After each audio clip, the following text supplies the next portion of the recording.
개념 한번 보겠습니다. 법률적 개념인데, 자, 여러분 교재 26페이지에 내용이 되겠습니다. 자, 이 법률적 개념 또는 우리가 법, 제도적 개념에 우리가 부동산을 얘기하겠죠. 자, 우선은 광의. 자, 시험 문제 광의로 출제하기도 하고요. 또는 이 넓은 의미로 출제하는데, 이 광의, 넓은 의미의 부동산이라고 하죠. 자, 그러면 이 광의의 부동산, 이 넓은 의미의 부동산은 협의는 우리가 좁은 의미의 부동산이라고 합니다. 좁은 의미의 부동산에다가 준 부동산 또는 우리가 의제 부동산을 더해서 우리는 광의의 부동산이라고 하죠. 자, 그러면 이 협의 부동산은 이 좁은 의미인데, 자, 이 넓은 의미, 좁은 의미 이런 용어로서 우리가 두 번 10회 시험과 또 22회 시험에 또 출제해서 넓은 의미, 좁은 의미로. 자, 그리고 이 협의 부동산은 이 민법 제 99조 제 1항입니다.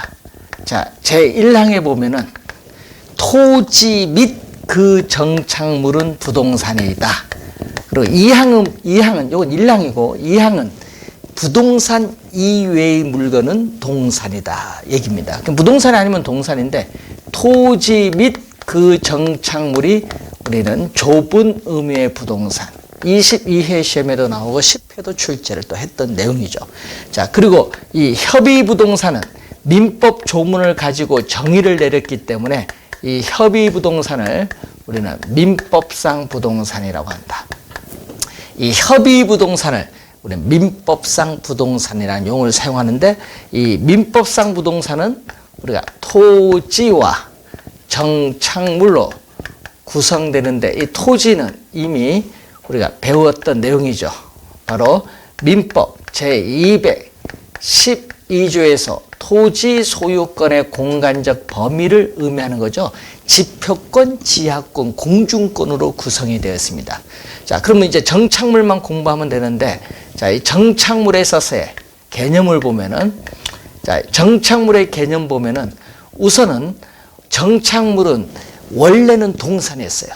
원래는 동산이었지만은 이 토지의 설치, 토지에 항구적으로 설치, 부착이 됨에 따라 부동산의 일부가 된 물건이 정착물입니다. 즉, 토지에 고정적으로 부착이 되어서 쉽게 이동을 할 수 없는 물건으로서 그러한 상태로 사용하는 것이 하나의 거래상의 성질로 인정되는 것을 정착물입니다. 자, 그러면 시험 문제는 우선 조주영 교수는 자신의 저서에서 이렇게 정의를 내리고 있습니다. 이 토지의 이 부가가치, 토지에 있어서 이 부가가치를 더한 이 토지의 계량물, 이렇게 또 우리는 조주영 교수는 정의를 내리고 있고요. 자, 그리고 또 우리 출제를 또 이 지문을 15회 시험과 17회 시험에 또 출제한 개념인데, 이 사회 경제적인 면, 사회 경제적인 면에서 우리가 토지의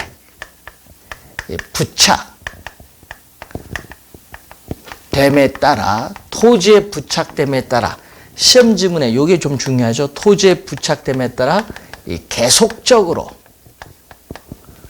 이용된다고 인정되는 물건, 계속적으로 이용된다고 인정되는 물건을 우리는 바로 정착물이라고 해요. 계속적으로 이용된다고 인정되는 물건을 정착물이라고 본다, 이런 얘기죠.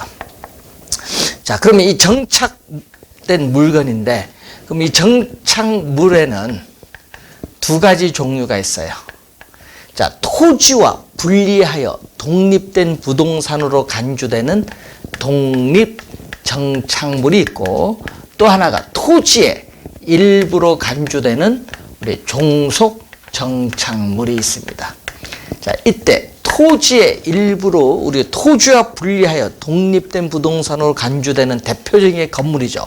자, 우리나라와 일본은 이 건물을 토지와 분리된 독립된 부동산으로 간주하고 건축물 대장에 별도로 등기를 할 수 있습니다. 예? 자, 그리고 소유권, 보존 등기된 임목이 있습니다. 자, 소유권, 보존 등기된 임목 있는데, 자, 이 등기를 하게 되면요, 우리가 완전한 공시수단입니다. 등기는. 그러기 때문에 우선 소유권 표시할 수 있어요. 소유권의 객체가 될 수 있죠. 소유권 표시도 할 수 있고 이 저당권에 대한 표시도 할 수가 있습니다. 등기는 완전한 공시수단이기 때문에. 근데 완전한 공시수단이 아니고 이 불완전한 공시수단이 명의인방법입니다. 자, 이 명의인방법은 소유권을 표시하는 하나의 방법인데 이 관습법상의 권리입니다. 자, 여러분 산에 나무에 홍길동 이름 표차를 붙여서 나무에 붙여서 내 것 소유 나타내죠. 그래서 이 명인 방법을 갖춘 우리가 수목의 집단인데 이 명인 방법은 우리가 소유권 표시는 되죠. 왜? 소유권을 표시하는 하나의 방법인데 문제는 불완전한 공시수단이기 때문에 저당권 표시는 할 수 우선 없어요. 명인 방법은. 자, 그리고 또 정당한 권원. 이 정당한 우리가 권원에 의해서 다른 사람 토지, 타인 우리가 토지에서 경작 재배된 농작물, 이것도 우리는 경작자의 소유로 보기 때문에 독립된 정착물이고, 또 정당한 권원 없이 타인 토지에서 경작 재배된 농작물도 판례에서는 경작자 소유로 보기 때문에 독립된 정착물.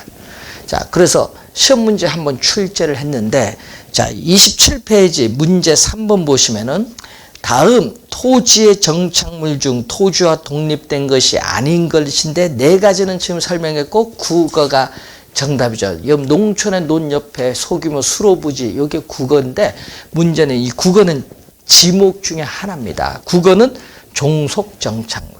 정답인데, 자, 여러분 독립정착물 또 25회 시험에 2년 전에 또 출제를 한 내용이죠. 자, 종속정착물로서 도로의 아스팔트 포장, 교량, 터널, 축대, 돌담, 울타리 여기 있지만은 또 아까 문제 위에 보면 이런 용어가 나와요. 매년 경작의 노력을 요하지 않는 이 나무라든지 다년생 식물, 이 자연 식생 등은 어떻게 돼요? 정착물로 간주되기 때문에 매매 시에 함께 양도된다는 지문이 나와요. 그게 또 시험에 많이 나오는 지문이죠. 체크를 또 해두셔야 되겠죠. 자, 그러면은 정착물이 아닌 건 뭐냐? 자, 여러분 정착물이 아닌 것은 동산으로 분류하는데, 자, 우선 계속적으로 이용된다고 인정되는 물건이 정착물이라면은 계속성이 없는 판잣집, 자, 계속성이 없는 판잣집이라든지 또는 가식 중에 있는 수목이 있어요. 자, 다른 곳에 옮겨 심기 위해서 임시로 심어놓은 나무가 있거든요. 이것은 여러분 나무는 정물인데 그냥 가식 중의 수목은 정착물이 아닌 동산입니다. 그리고 농촌의 비닐하우스, 공중전화 부스 또는 우리가 컨테이너 박스 이런 건 정착물이 아닌 동산으로 보는데, 또 시험에 또 자주 출제되는 또 지문 중에 매년 경작의 노력을 요하는 경작 수확물인 벼, 감자, 옥수수, 토마토는 뭘로? 정착물이 아닌 뭘로 본다? 동산으로 본다. 이런 얘기죠. 자, 14회 시험에 출제했을 때 여러분이 상당히 많이 틀렸던 지문입니다. 주의하셔야 될 부분. 정착물이 아닌 게 뭐가 있느냐? 자, 그러면은 이 정착물을 구분하는 또 기준이 있겠죠. 자, 이 법률적 측면에서 법률적 측면에서 이 정착물을 구분하는 기준이 어떤 기준이 있느냐. 정착물을 구분하는 기준을 보면은 우선은 첫 번째가 바로 뭐죠? 우리는 물건이 부동산에 부착되어 있는 방법에 따라 나오는데 물리적 손상이 있느냐 없느냐. 예? 또 건물의 기능이라든지 이 효용에 있어서의 지장이 있느냐 없느냐 이 유무를 보는 거죠. 자, 예를 들어서 여러분이 건물에 우리 벽시계가 있을 때 이 벽시계는 건물에 아무런 물리적 손상을 주지 않고 제거할 수 있어요. 또 벽시계를 제거하더라도 건물의 기능이나 효용에 지장을 주지 않습니다. 그럼 그 벽시계는 정착물이 아닌 동산으로 분류해요. 동산.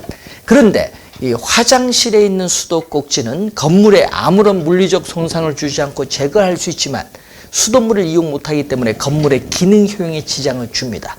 그럼 화장실에 있는 수도꼭지는 지장을 주기 때문에 정착물로 간주합니다. 자, 두 번째는 물건의 성격, 부합 여부인데, 자, 우리가 특정 위치나 용도에 맞도록 특별하게 구축되었거나 고안된 물건, 대표적으로 아파트 분양받으면 여러분 별도로 사시를 설치해야 되는데 이게 특별하게 고안되었거나 구축된 물건이에요. 그 물건은 정착물로 보고 아파트 매매 시에 함께 양도가 되는 겁니다. 그리고 주된 물건이 정착물이면 종속된 물건도 정착물이 됩니다. 자, 관련해서 자, 우선 기억은 17회 시험에 또 한번 정답 질문으로 또 한번 물었고요. 자, 그리고 세 번째가 물건을 설치한 의도가 있어요. 자, 아파트의 가치를 증진시키기 위해서 아파트 안에 가스 스토브, 세탁기, 냉장고, 에어컨 등을 설치했을 경우에 임차인은 그걸 가지고 가지 못합니다. 자, 그래서 그 물건은 뭘로? 정착물로 보죠. 합리적 추정이 가능한 경우에 정착물로 봅니다. 네 번째는 당사자들 간의 관계가 있습니다. 매도자, 매수자 간에 있어서의 관계에 있어서 어떤 물건이 정착물인지 정착물이 아닌지 불분명할 경우에는 그 물건은 정착물로 간주하면서 매수인에게 양도가 됩니다. 또 임대인과 임차인 사이의 관계에 있어서 임차인 정착물이라는 게 있어요. 임차인 정착물은 임차인이 설치한 물건이기 때문에 원칙적으로 소유권은 임차인에게 귀속이 돼요. 그렇기 때문에 임차인 정착물은 부동산 정착물에 포함되지 않는다는 거죠. 자, 부동산 정착물에 포함되지 않는다. 15-1회 시험에 또 출제된 질문이죠. 자, 관련해서 여러분이 잘 확인 좀 해두셔야 될 부분이 되겠습니다. 자, 그러면 준부동산이 나오는데, 자, 준부동산, 의제부동산인데, 자, 이 사회의 통념상 부동산과 같이 규율할 필요가 있는 특정의 동산 또는 동산과 결합된 부동산의 집단을 준부동산이라고 하는데, 자, 준부동산에는 등기, 등록, 자, 등기, 등록 등에 있어서의 공시 방법을 갖춰야 돼. 그래서 등기, 등록 등의 공시 방법을 갖춘 독립된 거래의 객체로 인정되는 물건을 준부동산에 부동산으로 준한다는 얘기야. 간주한다. 그래서 이 준부동산의 종류를 보게 되면은 여러 가지가 있거든요. 이 종류 보면요, 등기 대상 물건이 있어요. 자, 등기 대상 물건으로서 동산과 결합된 부동산의 집단인 공장재단, 광업재단, 이것은 등기 대상 물건인데 이 재단은 한 개의 물건으로 보고요. 그리고 20톤 또 이상의 선박 등기법에서 등기를 하죠. 또 임목에 관한 법률에 의해서 임목도 등기가 됩니다. 그리고 등록 대상 물건이 있습니다. 자, 여러분 자동차 우리가 원부에 등록하죠. 대표적으로 여러분이 많이 우리가 자동차는 타고 다니시니까 자동차라든지 항공기 또 건설 기계, 중기라고 하죠. 건설 기계 이런 것은 등록 대상 물건. 그리고 또 등록 대상 권리가 있습니다. 자, 등록 대상, 권리 두 가지가 있거든요. 어업권, 광업권. 그래서 이 어업권, 광업권은 준 물권으로서 토지에 관한 규정을 준용을 하게 되는데 종류 정도 확인해 두시면 되겠죠. 어떤 종류가 있느냐. 그래서 준부동산의 범위는 이 시대라든지 국가 또는 사람 등에 따라 차이가 있을 수가 있다라는 그러한 내용이 되겠습니다. 자, 그 내용이 자, 여러분이 한번 거기에 교재에 나와 있으니까 한번 잘 또 확인을 해 보시면 되겠습니다.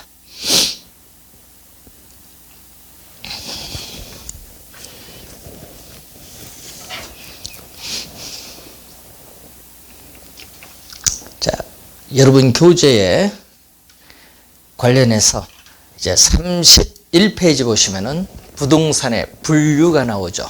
자, 공간 정보의 구축 및 관리 등에 관한 법률에서 토지의 주된 사용 용도에 따라 지목을 우리는 28개의 지목으로 우리가 나타내는데 이 지목에 관련된 문제를 2번 출제했어요. 17회 시험과 19회 시험. 우리가 지목인 걸 보기 중에서 찾아내는 걸 출제했는데 지목 28개를 여러분 공시법에서 우리가 암기를 해 두셔야 돼요.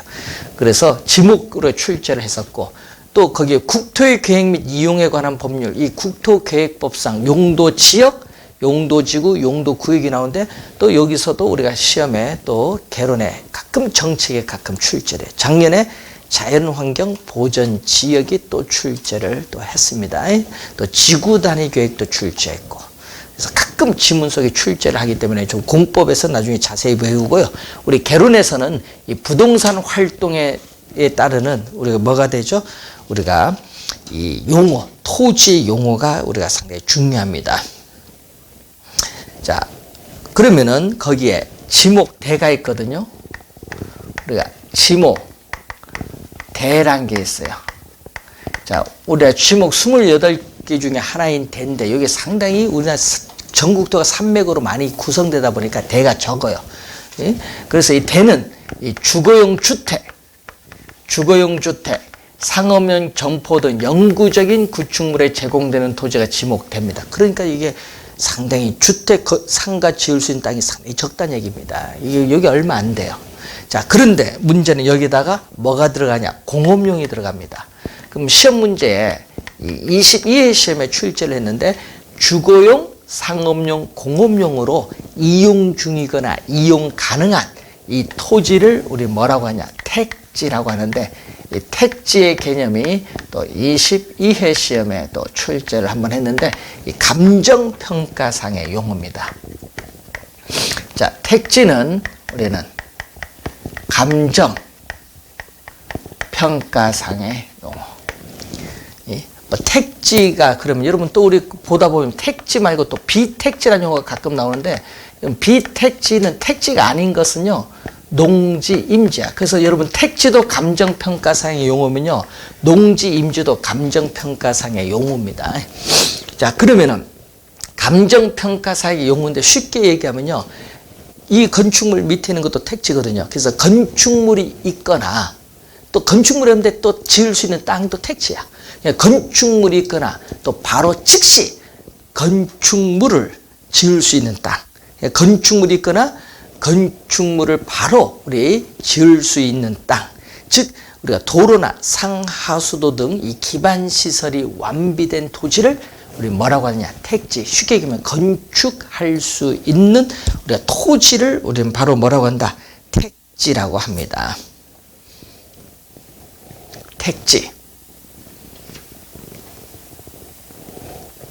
자, 바로 여러분 건축할 수 있는 토지거든요. 그런데 문제는 이 택지에다가 이 건축할 수 없는 토지를 더해줘요. 자, 택지에다가 건축할 수 없는 토지를 더해줘서 이것을 부지야. 그럼 그림을 보면은 택지보다 부지가 더 넓은 개념입니다. 즉, 이 부지라는 것은 바로 뭐냐? 부지는 어떤 일정한 용도에 제공되는 바닥 토지야. 어떤 일정한 용도에 제공되는 바닥 토지로서 우리는 포괄적인 용어입니다. 자, 예를 들어서 여러분이 도로용 부지, 철도용 부지, 하천용 부지, 학교용 부지, 건물용 부지, 종교용 부지, 체육용 부지. 이렇게 용도 뒤에 뭐만 갖다 붙이면 돼? 부지만 갖다 붙이면 돼. 그래서 이 부지는 용도 뒤에 부지만 붙여주면 되는 겁니다.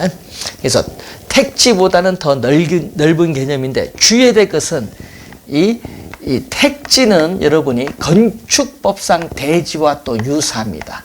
자, 건축법상 대지, 여러분 건축법의 대지라고 나오거든요. 그럼 이 건축법상 대지라는 것은 공간 정보의 구축 및 관리 등에 관한 법률에 의해서 각 필지로 구획된 토지를 말해요. 각 필지로 구획된 토지인데, 그래서 우리가 건축물이 있거나 앞으로 건축될 토지가 바로 건축법상 대지가 됩니다. 자, 그래서 택지와 유사한 개념이다. 건축법상 대지와 택지는 유사한 개념이다. 이렇게 보시면 돼요. 자, 그리고 여러분 교재 32페이지 보시면은 이 도로 조건, 이 택지가 좀 우리 중요하거든요. 용어 택지 좀 신경을 쓰시고, 그리고 도로 조건에 따른 분류가 있습니다. 자, 이 도로 조건에 따른 분류로서 이 도로가 있습니다. 자, 도로가 있는데 A라는 토지 소유자가 있고 B라는 토지 소유자가 있는데, 이 B라는 토지 소유자가 A라는 토지 소유자에 완전히 둘러싸여 있어요. 그래서 도로와 전혀 맞닿은 부분이 하나도 없는 이 토지를 우리 뭐라고 하냐? 맹지인데, 또 맹지가 또 시험에 또 많이 출제해요. 네? 최근에 또 한 3번 정도 나온 것 같아요. 맹지는요, 우리는 다른 사람의 토지를 통해서 출입을 해야 되기 때문에 어떻게 돼? 정상적인 토지 가격에 비해서 상당히 낮아요. 그러니까 가치가 감소하거든요. 뭐가 발생한다? 감가가 발생하고, 또 맹지상에는 건축 허가가 나지 않습니다. 뭐 지역권 설정하면 나겠지만 예외는 있지만은 건축 허가가 나지 않습니다. 그래서 이 맹지 소유자는 도로에 이르기 위해서는 우리가 A라는 토지 소유자가 가장 적은 손해를 보는 장소와 방법을 선택을 해서 통로를 개설하거나 통행할 수 있죠. 그래서 여러분 나중에 민법 배우면요, 민법 제219조에 뭐가 나오죠? 주의토지 통행권이 나와요. 그래서 여러분이 주의토지 통행권과 관련해서 여러분 민법에서도 시험에 상당히 많이 출제를 합니다. 자, 맹지가 우리 단골이야, 시험 문제. 주의 좀 해두시고, 그리고 도로에 또 얘기했습니다. 맹지는 아닌데 A라는 토지 소유자가 있고 이게 B인데, 이렇게 도로에 조그만 통로를 통해서 이렇게 접속면을 가져요. 근데 그 모양이 꼭 이 자루 모양을 띠고 있다. 이게 자루대자입니다. 자루대, 자루형의 모양을 띠고 있는 토지를 자루대자에서 대지인데, 자, 여러분 2개 중에 우리 출제하는 맹지를 출제합니다. 맹지를 잘 봐두셔야 되겠고, 또 이 부동산 활동상의 또 용어로서 우리 필지와 또 획지가 이제 나오죠. 자, 필지는 공간 정보의 구축 및 관리 등에 관한 법률에 의해서 토지 소유자의 권리를 구분하는 겁니다. 그래서 이 토지 소유자의 권리를 구분하기 위한 법적인 개념. 자, 이 권리를 구분하는 우리가 법적인 개념을 말합니다. 그렇기 때문에 자, 이 필지는 시험에 이 지문을 한 3번 냈어요. 뭐냐?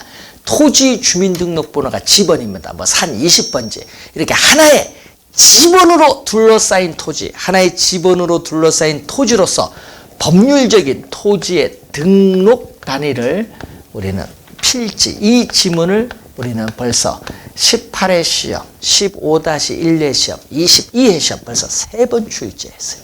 그리고 또 뭐도 이 등기의 한 단위도 또 시험 문제에 24회 시험에 출제해서 등기의 한 단위, 부동산 등기법상 등기의 한 단위가 필지입니다. 그렇기 때문에 토지에 대한 법률 관계, 즉 권리 변동 관계에 있어서 기준적인 단위가 되는 개념이기 때문에 한 개의 토지에 대한 소유권이 미치는 범위와 한계를 표시해 주는 개념이 필지입니다. 자, 필지는 등록 단위라는 걸 항상 염두에 좀 두시고요. 필지는 토지의 면적과는 아무런 관계가 없습니다. 자, 필지는 이 토지에 있어서의 면적과 토지의 면적과는 아무런 관계가 없다. 토지의 면적과는 아무런 관계가 없습니다. 자, 획지는 한 물건의 값은 가격이고 여러 물건의 가격을 평균한 값이 가격 수준이라고 합니다. 그래서 이 획지는 이 가격 수준을 구분하기 위한 이 경제적 또는 부동산학적인 개념이 우리는 획지인데, 획지는 토지, 특히 이용상 상정, 가정하는 개념인데, 그래서 여러분이 획지를 구분하는 기준이 5가지가 있어요. 행정적, 법률적 기준, 자연적, 인위적 기준, 이 물리적 기준에 의해서 다른 토지와 구별이 되는 이 가격 수준이 비슷한 일단의 토지를 우리는 획지. 이 지문, 출제는 이 지문으로 해줘. 이 지문으로 우리가 또 많이 출제를 합니다. 가격 수준이 비슷한 일단의 토지. 근데 우리는 2개 중에 뭐가 중요하다? 필지가 중요하다. 자, 필지가 중요하다는 걸 염두에 두시고, 자, 그리고 우리가 택지는, 자, 여러분 지금 아까 택지를 배웠는데, 이 택지상에, 여러분 택지상에 건축물과 같은 정착물 있느냐 없느냐에 따라서 구분하는데, 건축물이 없으면 뭐가 되냐? 나지. 택지상에 건축물이 있으면 뭐가 되죠? 건부지. 자, 25회 시험에 또 출제했는데 또 상당히 중요한 용어죠. 요 비교하는 문제 출제했죠. 자, 그러면은 이 토지상에 이렇게 토지상에 건축물이 이 서 있는 이 부지를 건부지, 건물용 부지를 줄여서 건부지잖아요. 자, 그런데 나지의 개념이 우리가 최근에 2번 출제했어요. 22회 시험과 25회 시험 2번 출제했는데 여러분 교재에 개념이 나와 있어요. 토지 보상평가지침 제3조의 5회에 나오죠. 이 나지란 토지에 건물, 기타 정착물이 없고 지상권 등 토지의 사용 수익을 제한하는 사법상의 권리가 설정되어 있지 아니한 토지를 나지라고 해요. 이 나지 개념이 2번 출제됐고, 그럼 나지에서의 지목, 나지의 지목은 뭐다? 우리는 주거용, 상업용일 땐 지목이 뭐가 돼? 대가 돼요. 그런데 공업용일 때는 지목이 공장, 용지가 돼요. 그래서 특히 나지 중에서도 지목이 대로 되어 있는 토지를 나대지라고 합니다. 그래서 나대지 실무적으로 많이 사용하는데 이 나지 중에서도 지목이 대로 되어 있는 토지를 나대지라고 해요. 그래서 시험 문제에 우리는 이렇게 또 출제하죠. 나지는 지목이 이 대로 설정된 토지를 말한다 하면은 이 지문은 틀린 지문이에요. 왜냐? 대로 설정된 토지 하면 안 돼. 왜? 공장용지도 있는데. 그래서 이 지문은 틀린 지문인데 또 15-1회 시험 출제했을 때 또 많이 우리가 틀린 지문입니다. 주의해 두셔야 될 부분이고요. 우리나라 토지 가격 평가의 기준은 나지인데 일본에서는 나지 개념을 사용하지 않습니다. 일본에서는 뭐냐?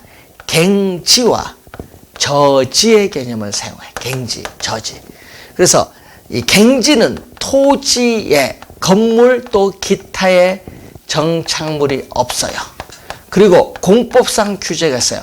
어느 국가에든지 공법상 규제가 없는 국가는 없어. 다 있어. 그런데 문제는 지상권 등 토지 사용 수익을 제한하는 사법상의 권리, 이 제한이 없으면 갱지고 있으면은 저지인데 이걸 가지고 이제 구분을 하죠. 그래서 일본에서는 토지 가격 평가의 기준은 갱지고 우리나라는 나지이기 때문에 요 두 개념이 결국 같은 개념이란 얘기죠. 일본은 갱지 저지로 명쾌하게 구분을 하지만 우리나라는 그러다 구분을 되지 않다 보니까 많이 헷갈려요. 그래서 나지를 또 시험 지문에 많이 냅니다. 자, 그러면 나지는 그렇고 건부지는 건축물이 서 있는 부지잖아요. 자, 그러면 건축물이 서 있는 부지가 우리가 건부지잖아요. 개념 25회 시험에 출제를 했는데 그러면 건부지의 평가액은 어떻게 되느냐? 건부지의 평가액은 나지 가격, 건축물이 없는 나지 가격을 한도로 한다. 한도로 한다는 건 뭐냐? 나지 가격이 상한선, 가장 높은 상한선이다. 이걸 원칙입니다. 자, 원칙이 그런데 문제는 일반적은 그렇지 않죠. 일반적은 어떻게 돼? 토지상의 건축물로 인해서 토지 사용 수익이 제한을 받아요. 뭐 건축물이 나지에 비해서 제한을 받아서 토지의 최고 최선의 이용, 최유효용을 저해를 받아. 그래서 건부지는 나지에 비해서 가치가 떨어지는데 이걸 전문용어로 뭐라고 하냐? 건부감가라고 해. 그러면 건부감가라는 것은 건축물이 없는 나지 가격과 건축물이 있을 때 건부지 가격을 비교하면 어디가 크다는 얘기죠? 나지 가격이 큰데 25회는 이걸 부동호 방향 반대로 해서 우리가 출제를 25회 시험에 또 했어요. 정답 지문했죠. 근데 일반적인데 예외적으로는 또 뭐가 있냐? 여러분 건축법상의 건폐율, 대지 면적에 대한 건축 면적의 비율, 또 대지 면적에 대한 연면적의 비율인 용적률인데 건폐율, 용적률 규제가 강화되는 경우에는 오히려 나지 가격보다 오히려 뭐가 더 높을 수 있다? 건부지 가격이 더 높을 수 있다. 예를 들면은 대표적으로 개발 제한 구역입니다. 이 개발 제한 구역 그린벨트 내에는 개발이 안 되기 때문에 그때는 나지 가격보다 오히려 건부지 가격이 더 비쌀 수 있어요. 개발이 안 되기 때문에. 그래서 이건 예외적인 경우, 드문 경우. 일반적인 경우는 무슨 경우? 건부 감가. 예외적인 경우는 건부 우리가 증가가 나타나는 경우. 일반적인 경우는 건부 감가. 예외적인 경우는 건부 증가가 나타날 수 있다. 자, 나지 건부지 상당히 중요하거든요. 잘 확인 좀 해두시기 바라고. 또 우린 택지상에 정착물이 없는 용어 중에 뭐가 있어요? 거기에 공지란 용어가 있죠. 공지. 자, 공지는 건축법상의 대지에서 건축물의 바닥 면적을 제외한 부분입니다. 즉 우리가 1필지의 토지 내에서 우리는 건폐율, 용적률의 제한으로 인해서 건축물 이용에 필요하다고 인정되는 건부지 면적을 제외한 부분을 얘기해요. 건물 건물사에 땅이 있는 게 공지란 얘기죠. 자, 공지라는 용어 우선 또 확인을 해봤고, 자, 그리고 우리가 소지란 용어가 있어요. 소지. 자, 이 소지가 또 용어가 좀 어려운 것 같아요. 우리 평가이론에서도 한번 배우는데 소지가 좀 어려우니까 확인해둬야 돼요. 자, 택지, 건축할 수 있는 토지인 택지 등으로 개발되기 이전에 자연적인 있는 그대로의 토지야. 그럼 소지를 택지로 조성하거든요. 그러니까 소지는 결국 예를 들어서 논밭, 임해. 이걸 택지로 조성합니다. 소지라는 용어 기억해 두시고, 주의해야 될 건 또 공지와 공한지는 같은 용어 아닙니다. 요 같은 용어로 오해하시면 안 돼요. 공한지는 도시 내에 있는 토지인 택지인데 그럼 건축할 수 있는데 건축을 안 해요. 왜냐? 집가 상승을 기대하는 토지의 투기 목적으로 보유하기 때문에 건축물을 짓지 않고 장기에 걸쳐서 방치하고 있는 토지를 공한지라고 해요. 공한지. 자, 그리고 용도에 따른 분류 있죠? 자, 토지의 용도에 따라 우리는 실제 토지가 이용되고 있는 용도에 따라 지역을 분류할 때 크게 분류하는 것을 대분류라는 용어를 사용해요. 대분류. 자, 그럼 이 대분류에서 우리는 택지지역, 농지지역, 임지지역으로 나누는데, 여러분 임지지역에 있어서 지목은 임야입니다. 지목이 산이죠. 자, 그러면 임야를 택지로 조성해서 아파트 짓는다. 이때를 우리는 용도적 지역의 전환이라고 해요. 자, 여러분 농지는요. 우리는 감정평가상의 용어인데 지목은요. 전답 과수원입니다. 그러면 예를 들어서 전답을 수용해서 또 택지를 조성해서 아파트 지을 수도 있죠. 이렇게 임지지역, 농지지역, 택지지역 등 용도적 지역 대분류 상호 간의 전환 중에 있는 이 토지를 우리는 뭐라고 하냐? 후보지란 말이에요. 그래서 후보지가 또 최근에 3번 15-1회 시험 그리고 22회 시험, 24회 시험 최근에 3번 출제했어요. 중요해요. 그런데 주의해야 될 것은 후보지는 또 전환 중일 때만 성립한다. 자, 이 후보지는 또 전환 중일 때만 성립하는 개념이다. 자, 전환이 끝나고 난 이후에는 전환 중일 때만 성립을 하는데 전환이 끝나고 난 이후에는 후보지라고 말하지 않습니다. 자, 예를 들어서 임야를 택지 조성 중에 있으면 택지 후보지라고 합니다. 근데 조성이 끝나고 난 이후에는 후보지를 빼버려요. 그냥 택지야. 택지. 택지가 있는 지역이 택지 지역입니다. 그래서 전환 중일 때만 어떻게 돼요? 성립하는 개념이고 그 이행지란 용어가 나오죠. 이행지는 동일. 자, 용도에 따른 분류거든요. 자, 용도에 따른 분류에서 두 가지가 있는데 문제 동일 용도적 지역 우리가 내라고 해. 여러분 시험 문제에 이 내가 뜨게 돼. 22회 시험에도 내가 떴어. 22회 시험에도 내가 꼭 나오거든요. 예를 들어서 내라는 것은 택지 지역을 세분화시킨 건데 택지 지역을 세분화시키는 것을 우리는 소분류. 어떻게? 주택지역 또는 주거지역 그리고 상업지역, 공업지역으로 이렇게 세분화를 합니다. 그리고 농지지역은 노는 전답 과수원이죠. 전지지역, 답지지역, 과수원지역으로 이렇게 세분하죠. 임지지역은 신탄림지역, 농재림지역으로 세분하는데 자, 예를 들어서 우리는 공단이 도심에 있는 공단이 외곽으로 이전해서 도심이 있던 공단 지역에 대규모 아파트 단지를 지금 짓고 있는 중에 있어요. 그럼 택지 지역 내에서 공업지역이 주거지역으로 바뀌어요. 그러니까 동일 택지 지역이라는 동일 용도적 지역 내 세분화시켰죠. 이때 공업지역이 주거지역으로 바뀌는 것을 우리는 뭐라고 한다? 이행지. 이때 공업지역이 주거지역으로 이행된다 하거든요. 그래서 동일 용도적 지역 내 이 소분류, 이 상호 간의 이행 중에 있는 토지를 이행지라고 해요. 그럼 예를 들어서 또 이런 경우도 있죠. 어떤 경우? 이 택지 지역 내에 주거지역이 상업적으로 바뀔 수도 있죠. 이것도 무슨 개념? 이행지 개념. 그런데 신도시를 개발하기 위해서 전답을 수용해서 아파트 지을 수 있죠. 자, 요거는 뭐냐? 전지지역은요, 농지지역이고요. 주거지역은 택지지역이니까 용도적 지역이 달라요. 이때는 후보지입니다. 이행지는 동일 용도적 지역 내입니다. 동일. 그래서 여러분 신도시를 개발한다는 개념은 후보지 개념과 관련 있는 용어. 후보지 개념. 자, 그걸 기억해 두시면 되겠고. 자, 그리고 또 선하지라는 용어가 나요. 선하지는 말 그대로 고합선 아래에 있는 토지. 고합선 아래에 있는 일정 범위 토지는 또 뭐가 돼? 가치가 떨어지죠. 감가가 발생해. 선하지도 감가가 발생합니다. 밀양 송전선 사건 생각하시면 되겠죠. 자, 그리고 선하지 감가인데 또 포락지란 용어가 나요. 여러분 포는요.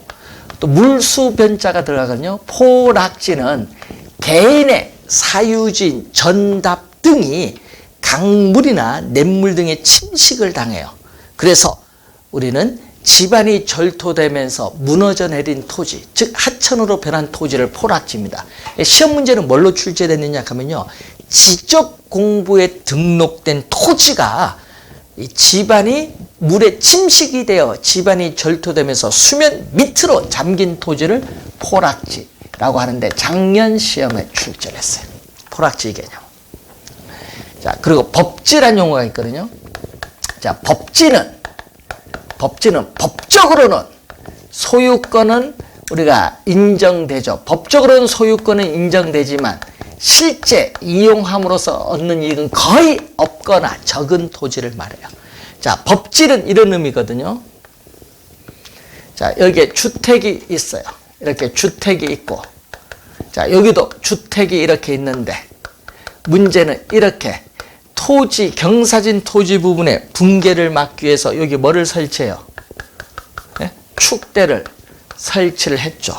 이때 이 택지의 유효 지표면 이 경계와 인접 토지와의 이 경사진 이 토지 부분을 우리는 법지라고 해요. 법지.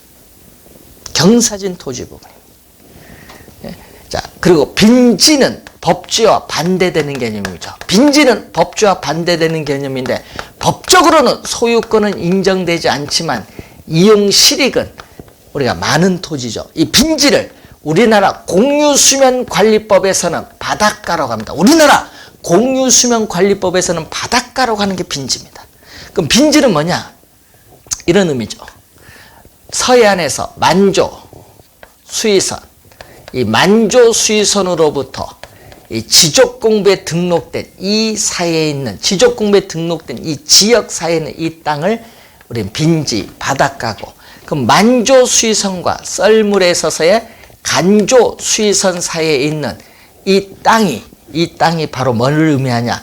여러분 갯벌을 의미하는데 이걸 갯벌을 의미한 이것을 간석지.